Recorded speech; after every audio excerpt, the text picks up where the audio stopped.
Hello and welcome to S.T.A.R Productions. I'm Max Desir with Spiritually Trained and Renewed Productions, where it's not enough to be talented, you have to be spiritually trained and renewed. Today I have a guest who's spectacular in all ways, all sense of the word. Stay tuned to find out more.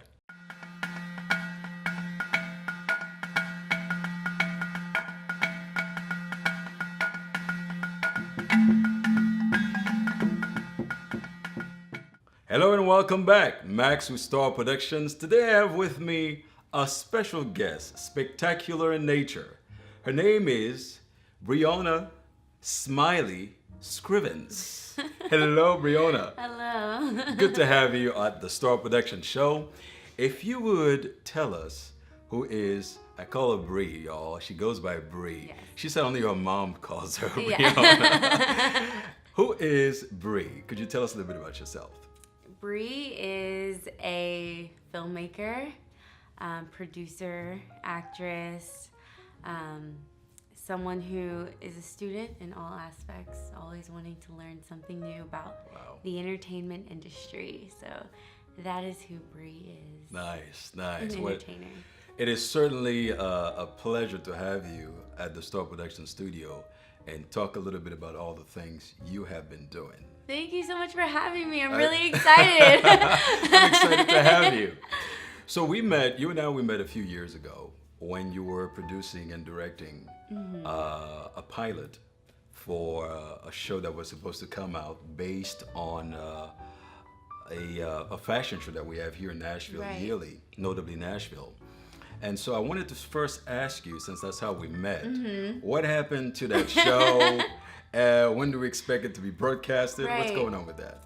So I was working on this film. It was basically supposed to be including a couple of models who were in the show, including you.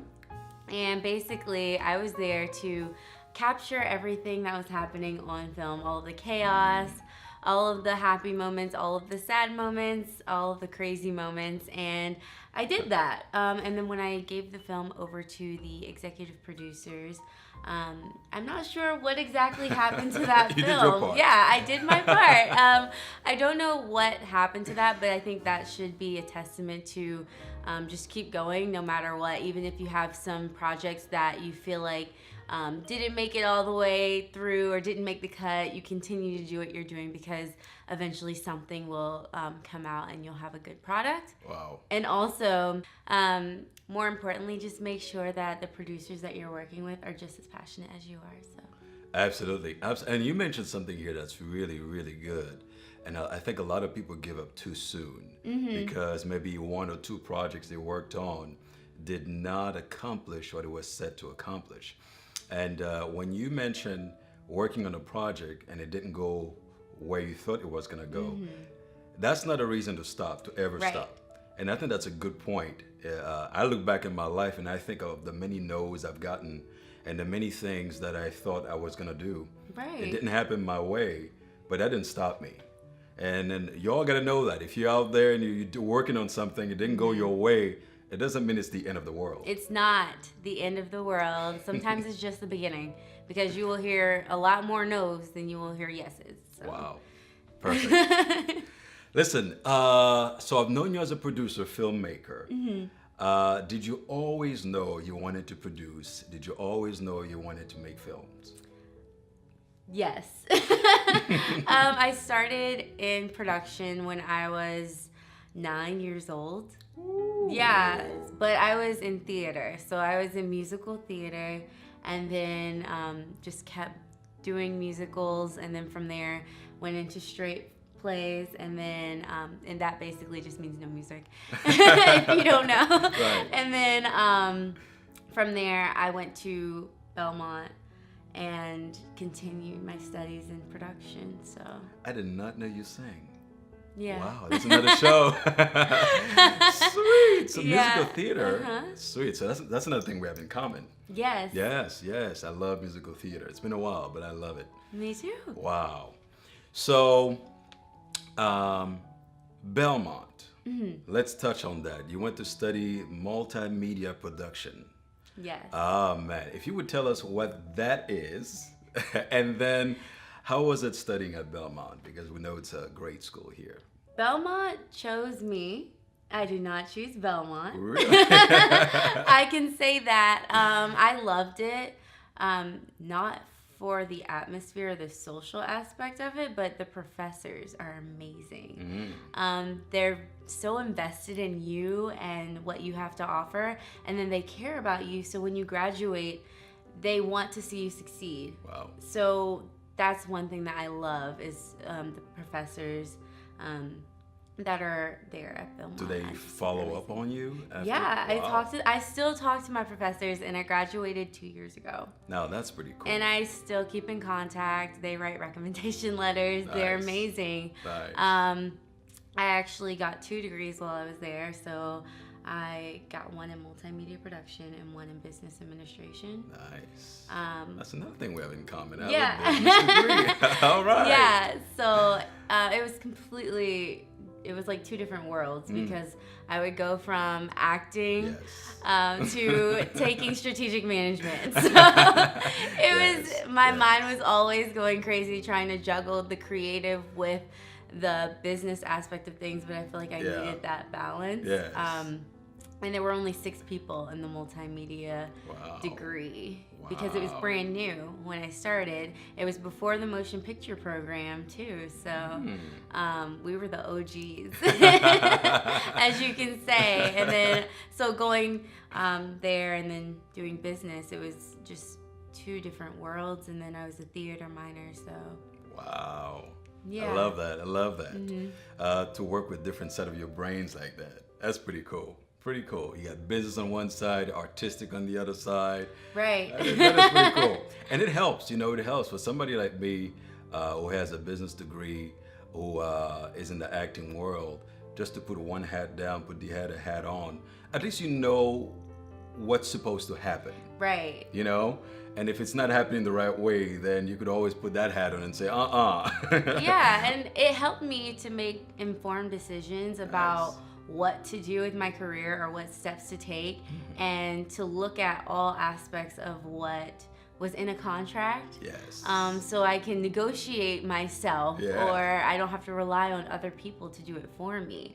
Nice. So that's one reason why I wanted to do both at the same time, because my parents are in business too, so they definitely emphasize knowing what you're talking about and not having to rely on someone else to do it for you. I agree. Yeah. So you are the segment producer and the host of Hotspot Nashville. Yes. If you would first tell us, what is it like to produce and host your own show? It's fun. Yeah. It's a lot of fun. It's a lot of work, huh? It's a lot of work, but I think the hardest part is when you have a skeleton crew. And so I basically have to help set up everything and then take a few seconds to cool off and drink some water and then jump on the other side of the camera and I'm like, hey guys. So that is I think that is the hardest part, but it's a lot of fun I love talking to people. So I love interacting and learning about people and seeing what they're doing, just like you're doing with this, and it's fun being on the red carpet because everyone's adrenaline is pumping. So that's why I like Hotspot, because I can help set up, but then I can get access to all of these people that I feel like I would have never had access to before. So tell us about Hotspot Nashville. Hotspot Nashville is on all Roku and Apple TVs, and it's also in over 100,000 hotels across America. Nice. And so basically, it's just an entertainment show, like Entertainment Tonight, or the show similar to that, where we go on the red carpet and we just talk to different guests or artists as they come through the red carpet, and I ask them about what they're doing and their experiences, and then we cut it together and put it on the web for everyone to see. So I'm not the only host. There are other hosts that we have. When I'm not hosting, I'm probably running camera. Yeah. So it's a lot of fun. And then I have one executive producer that's over me, Donna Caldwell, and she's really nice. And she actually brought me into this project, and I'm so thankful for that. Well, the camera loves you, so I could see you doing the hosting thing.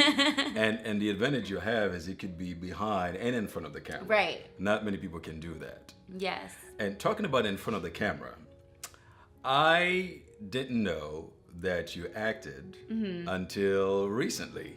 When I say recently, I mean probably the past year, when I've seen you in this, I've seen you in that, I've seen you in this. I'm like, oh, she's not just a filmmaker, producer, she acts. Yeah. So I had no idea you act as much as you are behind the camera. So if you would tell us, I kind of got a snippet of it, how your acting career started back in school. But take us to that journey a little bit, to the screens that you're in right now and the features that you're a part right now. How did that all start? Well, my first play was Annie. Oh, did you play Annie? No, I was not Annie. I went to I went to like an all white all white Christian school when I was younger, so I did not get the role of Annie. As you can see, I don't really look like Annie among all of my peers. That's before Jamie Foxx came with the yes, Annie movie. That was way before when that. we had a black Annie. Yes, but I was, since it was Annie Jr., since we were little kids, I was, I can't remember her name now, but Mr. Warbucks' wife. Oh, yeah. The secretary. Yes. Yeah, the yes. one who like marries him at the end. Yeah. I was her. Nice. Yes, so that was my first role ever. I was 9, and I was so nervous and excited. And then everyone was like, "Oh, you actually have a voice. Like, you can kind of sing." And so for a while, I was like, well, maybe I'll do this musical theater thing or even sing. And then I discovered YouTube, and I was like, no, I think I'm just going to do straight plays because I like their voices way better than mine. So when I got into high school, I joined the theater program and just continued to do that. And then that's when I started writing different skits for the shows and things like that. And then when I got into college, I actually was a theater major. I was theater and English. And then I changed it because my professors were teaching classes outside of school. And I was like, why would I pay how much tuition is at Belmont per year when I can just pay a couple of $100 outside of school? I'm with you. So I changed my major to production, so that I could learn more about being behind the camera. I did photography on the side, but yeah, I learned more about it, but I continued to take theater classes outside of college. Nice. Just so that I could save some money and still do acting with my peers and also the professors that I loved. And then I learned more about other people too that didn't go to Belmont, but just people in the community who were actors. So I just continued that way. So as far as musical theater, have you done any musicals lately? The last musical I did was probably about 3 years ago. I was in the Color Purple musical. Oh, that's a good at one. the Murfreesboro Center for the Arts. And nice. I was What'd you Squeak. play?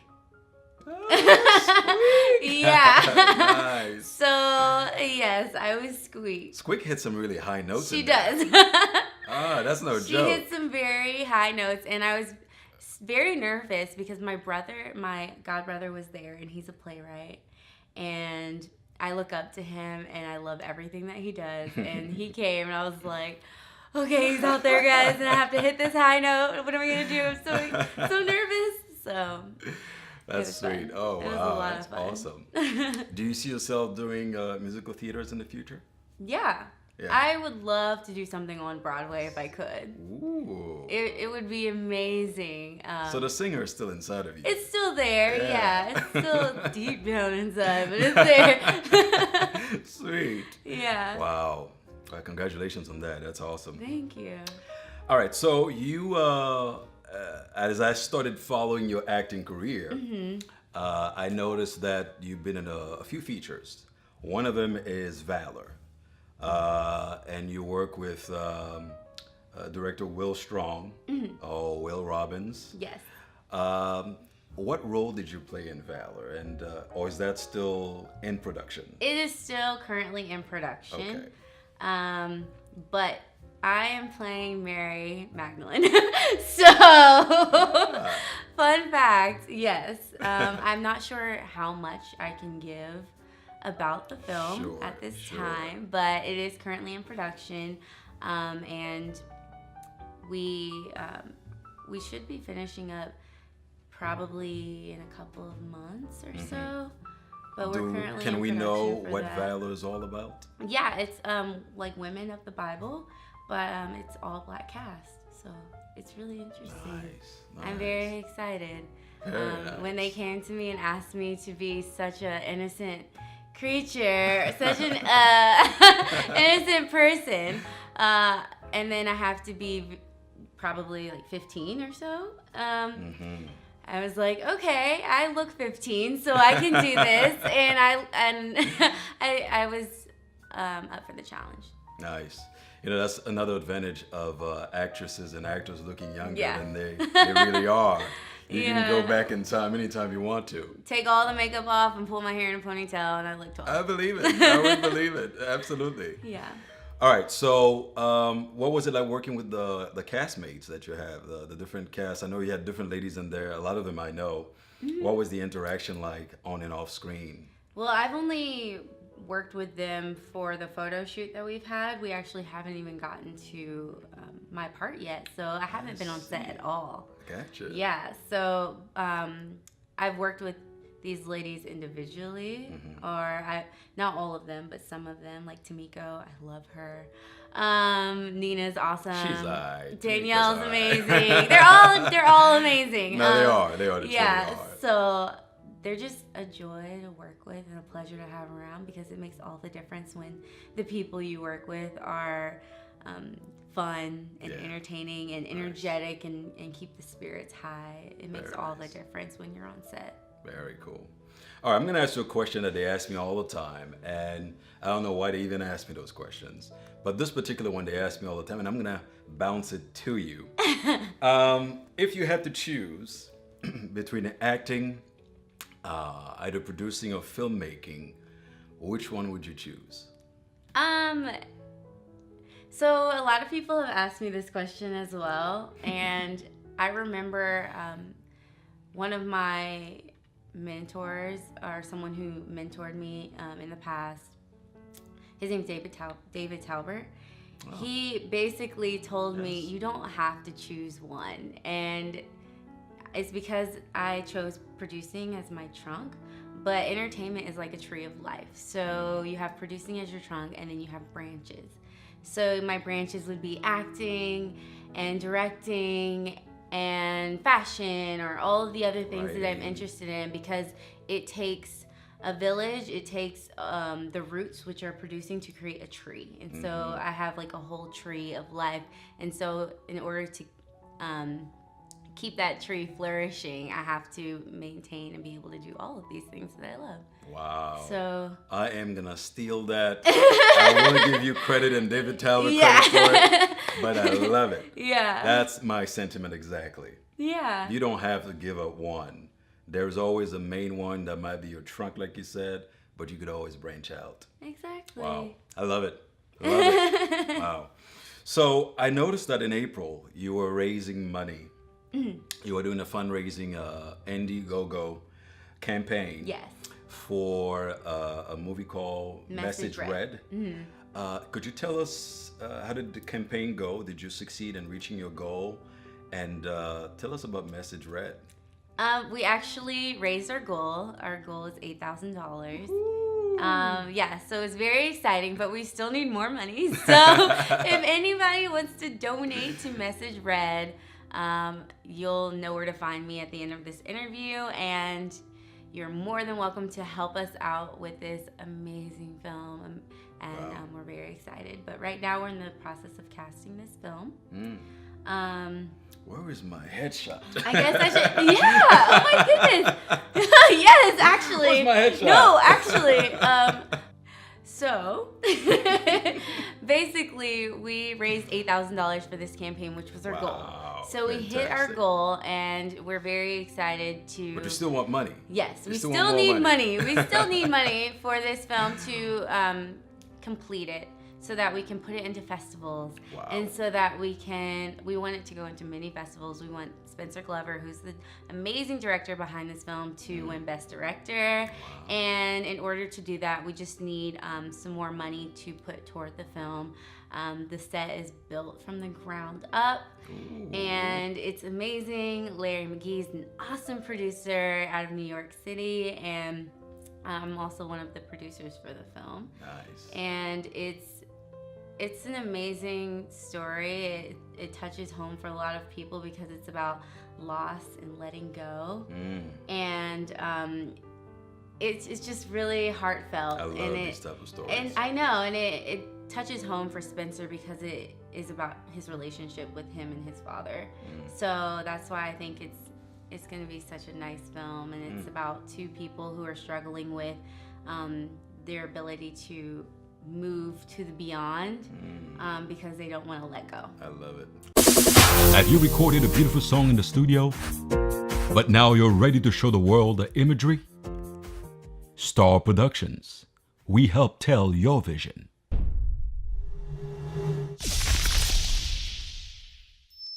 Yeah. Love it. Ooh, love it. Well, sweet. I noticed that on Facebook, you had those famous lines that you quoted, and they touch home with me when I read them. And I want you to tell us, what do they mean? So you were working on a TV show called Pickler and Ben. And then with your cast of women on Facebook, you said, I love women who are bosses and who don't constantly worry about what their employees think of them. I love women who don't ask, is that okay, after everything they say. You said, I love when women are courageous in the face of unthinkable circumstances. I thought that was powerful. I thought it was to the point. Tell us what those lines mean to you. Yeah, so sadly to say, I don't remember whose quote that is. If you look up that quote on Google, you'll see the amazing woman who said that quote, in which I just copied and pasted into my Facebook as my caption, because I thought it was very fitting, because Pickler and Ben has many female producers, and so I just felt so inspired by that, especially when the entertainment industry is male dominated. It was nice to see that there are all of these women that I look up to.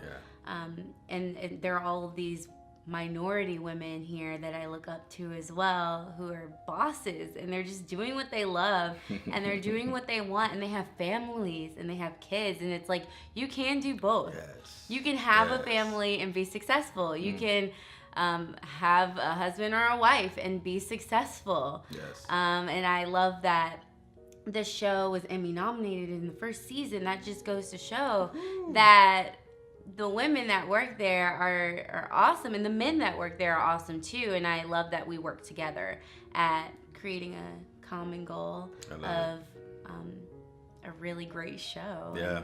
And Kelly Pickler and Ben Aaron do a great job at being host on the show. I took a peek at their show. They're really fun. They do a great job, and they were also nominated for an Emmy. So nice.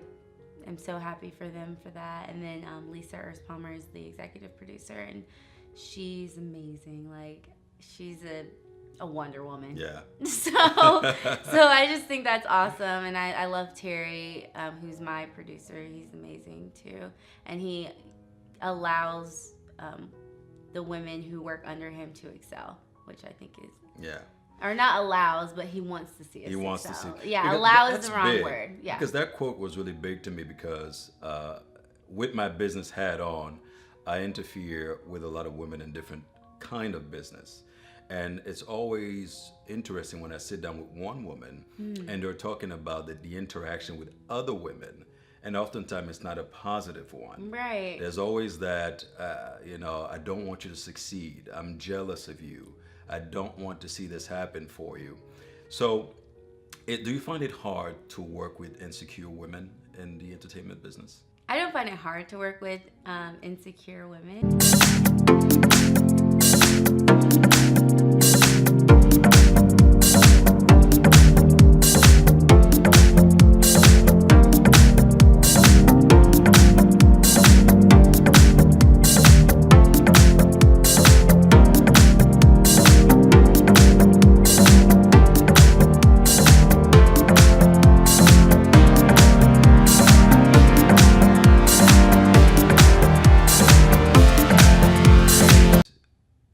How do you deal with drama on set? Have you seen drama on set? Have you experienced it personally?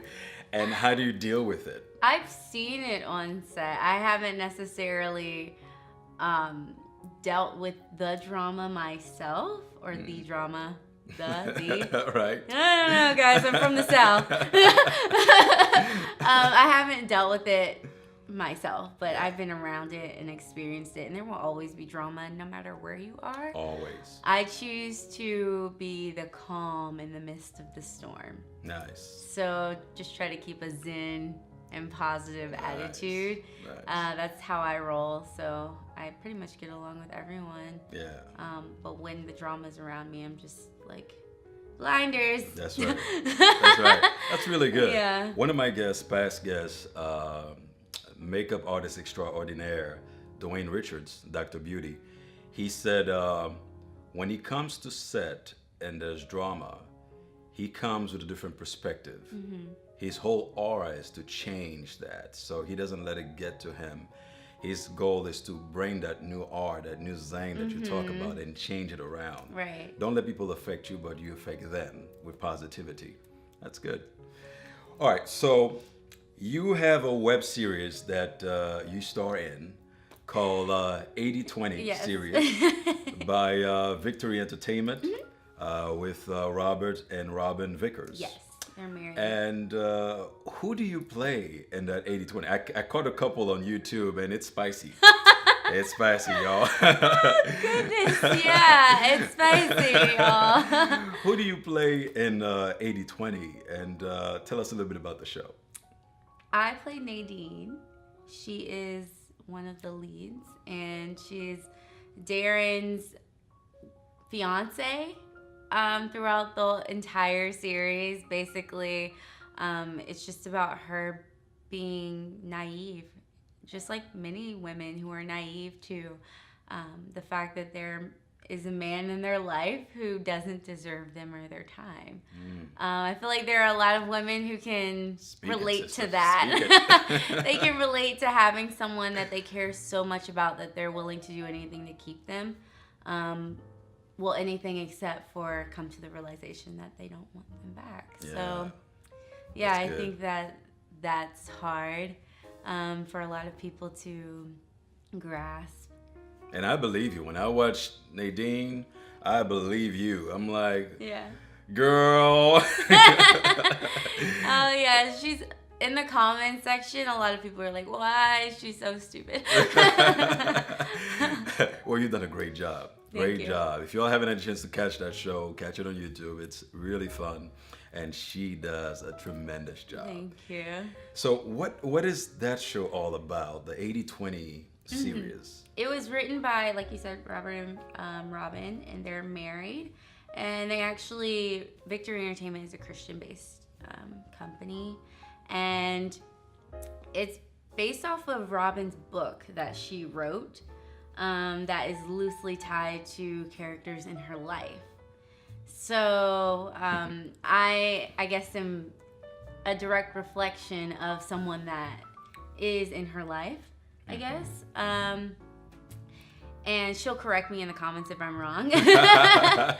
But basically, it's just about a group of women and a group of men who are trying to navigate their life and navigate relationships. Because I know that it can be hard to navigate relationships, but also maintain your integrity and maintain your morals and your values when you're trying to you know, be in love, but also be a Christian. Right. I feel you. Is the show still going? The show is on YouTube. We released the first and second season. Nice. I'm not sure if a third season is happening or not. We'll see. Nice. Guess we just have to wait and see. Okay. We'll stay on the lookout for that. Yeah.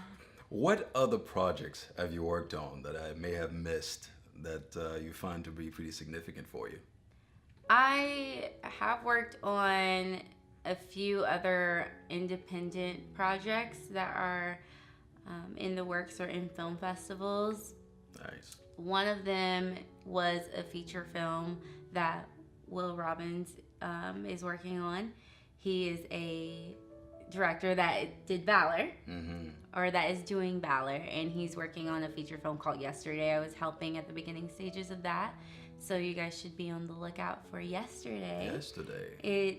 I think it's a great film. It'll be really awesome. Cool. It's about two people that are in love and they lose contact, as many people do, and then they reconnect. And so nice. That's something that I was working on. And then also I was working on a short film that was also directed by Will, because me and Will work together a lot. We've done some projects. That's good. Yeah, so this is a film with him, and it's produced by 353 Media Group. And yeah, and they also the film that we did won a Memphis Film Prize. Nice. Yeah, Congrats. so it's currently in film festivals right now, but it is a short film about a man and a woman, and basically a man who is very insecure in himself. And so because of those insecurities, he won't allow her to love him like she should. That's good. Or how she wants to, or how he deserves to be loved, because he's so insecure in that. Yes. For this film, I wasn't supposed to be in it. I was supposed to be the assistant director, but no one will ever know that, except you guys. What else are you presently working on? Is there something else? Because Pickler I know you're and busy. Ben, I'm working on. I just got promoted, so Congrats. thank you. Nice. I'm working on Pickler and Ben, second season. So we'll see. There'll be a lot more fun to come for that project. And then I'm working on some of my own projects, because like I said before, I write as well. So I'm writing a few stories to put in production I would love as to see we that. speak. So I'd love to see that. yeah. Well, this old actor here still acts, so Yes. I'll be open to Yes. audition for you. Let's talk about film festivals. You probably have done the Nashville Film Festival and the International Black Film Festival. For the people who don't know about those festivals, what is to expect when you go to a film festival? What is that like? I know you have a different perspective because you're media. Yeah. You got your media card. You go to places that regular folks like me cannot go. But if I wanted to go to a film festival and I was a lay person, what should I expect, or what should be my mindset when I'm going to a film festival? A film festival is a networking opportunity, and it's an opportunity to see creativity and see people push the boundaries, because it's not, most of what you see in film festivals are independent films, they're passion projects, and it's not a huge budget film or a big budget film, so people put everything that they have into this project, and that's what I love, is that it's true passion and creativity, and it's true talent. Yeah. Because you could be working on $5 and you would never know for some of these films. Right. And so it's nice to see all of these amazing local directors and filmmakers, and also people who come from all over come to Nashville to share their craft and share their experiences. So it's an opportunity to network with these people. So they come from different places. Yeah, they come from all just over. I know that I actually met someone in the restroom because females always meet people in the bathrooms. And she's from New Zealand. And she entered her short film into the short film writing contest. So she came all the way from New Zealand to the Nashville Film Festival. That's fantastic. Yeah, to just explore and talk to people and network because America is like the mecca of film, America and England. So people come from all over just to share their films in the festivals. So it's nice to be able to talk to these filmmakers and work together. A lot of people that I've met at film festivals, Hotspot being one of them. I met Charles Howe at a film festival, and he actually introduced me to Donna. Nice. And that's how I got into Hotspot. So just by a film festival, and then I've met some of my amazing friends through film festivals, and we've worked on projects together. So I would say it's definitely an opportunity to network and meet people, but also support your independent filmmakers and local filmmakers by going to see their work and seeing what they're capable of, because the person that you see today that you could be sitting next to in a little theater is the same person that you would see tomorrow directing like Black Panther 2 or something. Yeah. You know what I mean? You never know. So, do they play documentary as well in film festivals? They play all different genres. They play documentaries, long form. They play shorts. They play student films as well.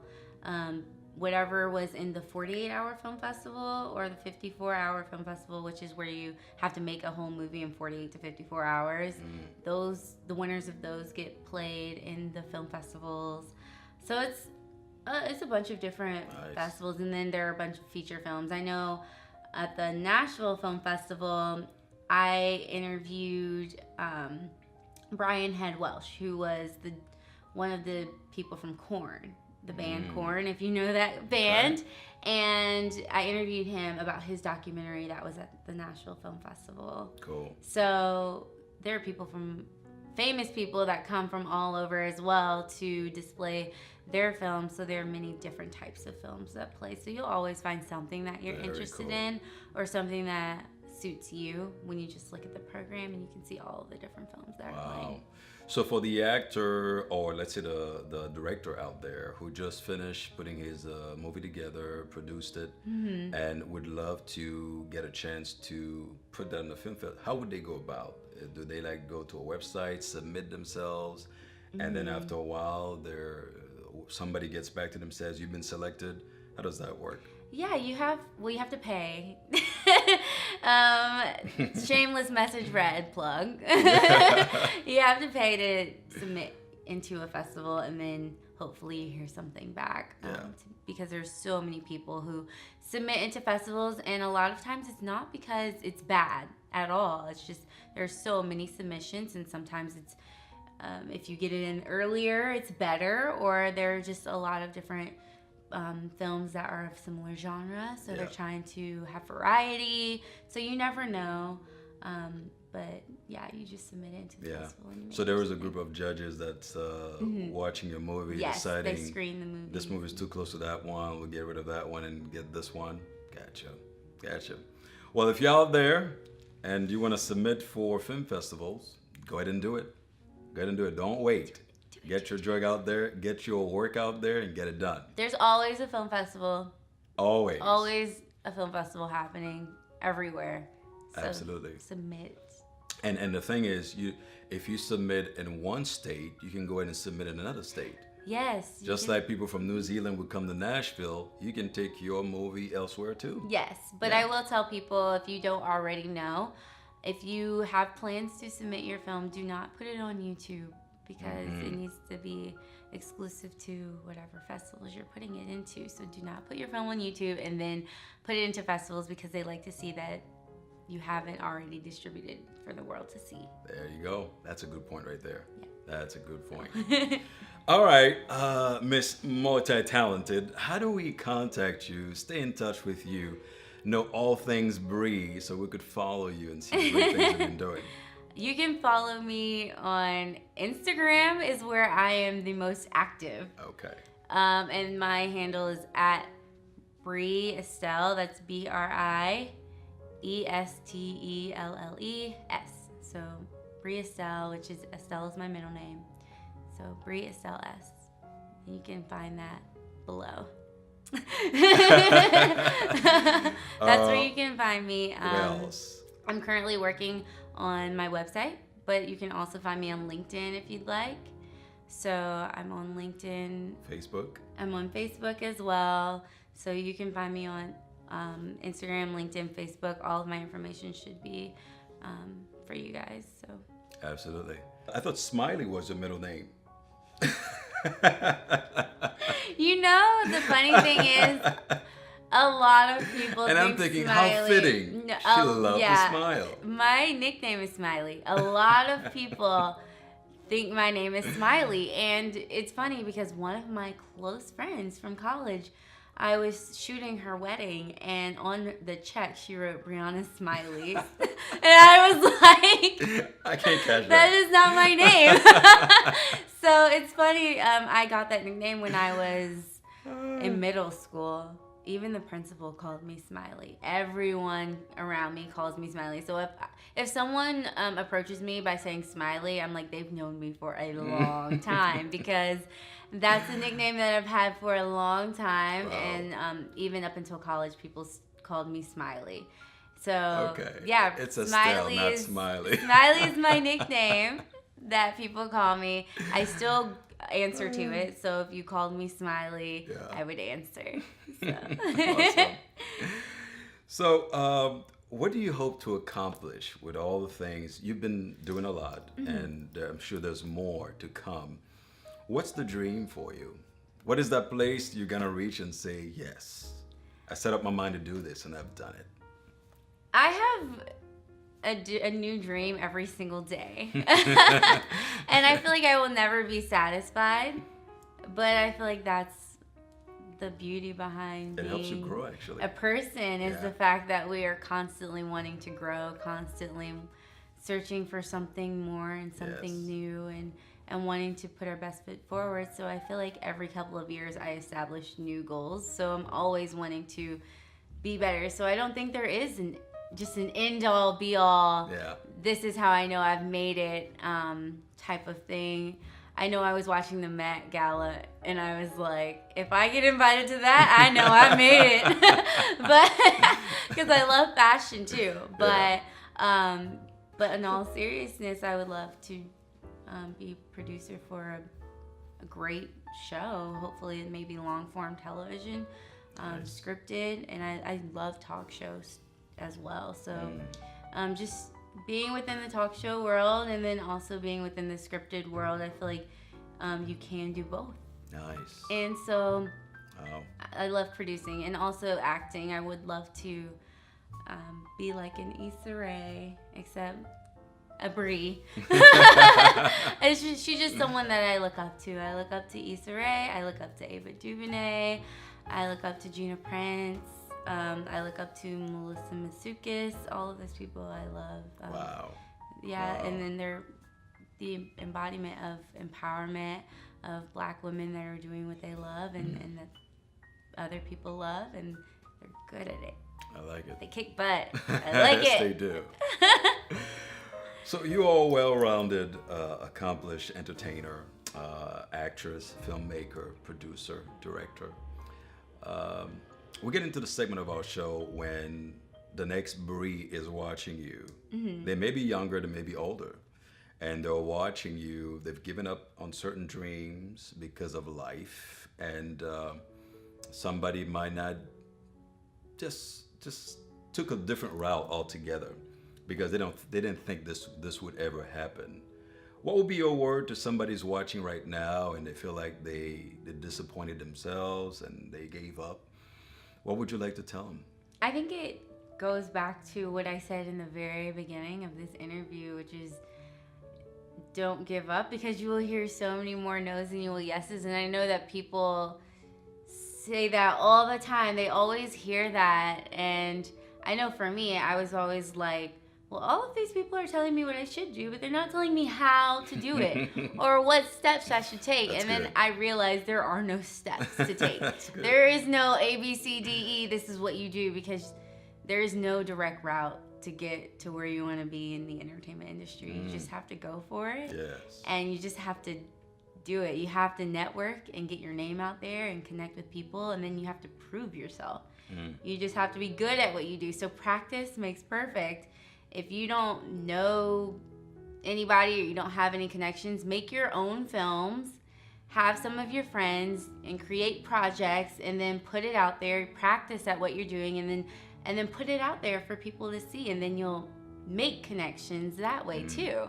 So don't be afraid to make your own films. Don't be afraid to build that team around you. Yes. Because if there's a group of people and you're like, man, I want to do something like them or do something with them, if you do your own project and you do it with people that you love and you guys create a good project, maybe those people will see it and then you guys can collaborate later.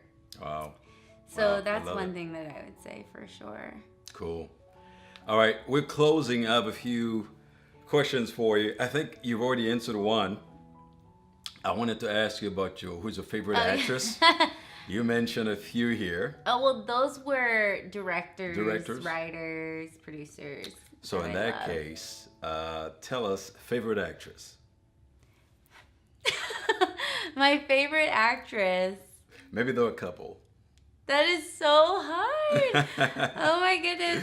I didn't Give us think about 2 or this 3. before I got here.